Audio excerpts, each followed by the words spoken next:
न परे मुखा ओ बो मोहम्मद मलुक बाबा कुछ खैर चा को चवो भलो बाबा दियो खबर हाँ दाढ़ी ठाराना तो जा वार न दाढ़ी ठहराणी आहे न वार ठहराणा आहिनि बस मुंहिंजा 6 सेट कर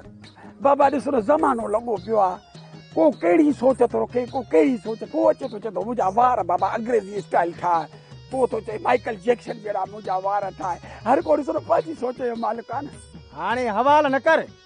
मुंहिंजा अची 6 ठाहे बाबा मां हवाल छो कंदुसि मां त हिते असुल में वार ठाहिण लाइ वेठो आहियां हवाल करण लाइ थोरे ओ बाबा कम खां नाराज़ छो थो थिए इहो बि मुंहिंजो स्टाइल आहे वो जलाल वारी ॻाल्हि न ॿुधंदी ॻाल्हि में कंदे कंदे राति ढली वई दिलि हथनि मां हली वई तो असां बि ॻाल्हि में कंदे कंदे हिन महल ताईं रुगो हवाल ई कया अथई कम त कोन कयो थी बाबा मुल्क जा ज़माने जा हाल हवाल करण बि ज़रूरी आहिनि बाबा सोणनि खे सलाम मूंखे चई न वालेकुम सलाम वालेकुम सलाम ॻाल्हि त ॿुध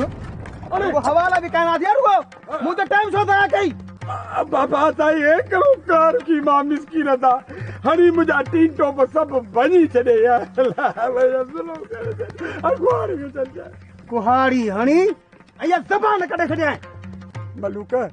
मलूक बाबा जेको हे बेगुनाह आहे मां ग़रीब जो नुक़सानु कयो थी न बाबा इहो त तोखे भरे ॾियणो पवंदो भरे ॾियणो मां हिकु टको बि कोन ॾींदो मां हा साईं मलूक बाबा तो हूअ ॻाल्हि कई आहे न सा ॾाढे जी लठ के ॿ मथा तो तुंहिंजी लठ के बि ॿ मथा मलूक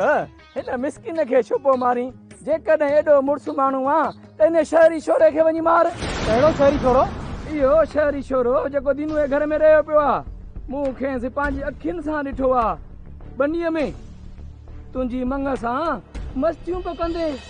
वात बंदि कर पंहिंजो कंहिं कंहिंजा वात बंदि कंदे मलूकड़ा जेको सच आहे इहो ई सच आहे अदा पीरल बस गरीबत खे लख लानत आहे हे असां ग़रीबनि लाइ रुगो शींहं थी बाबा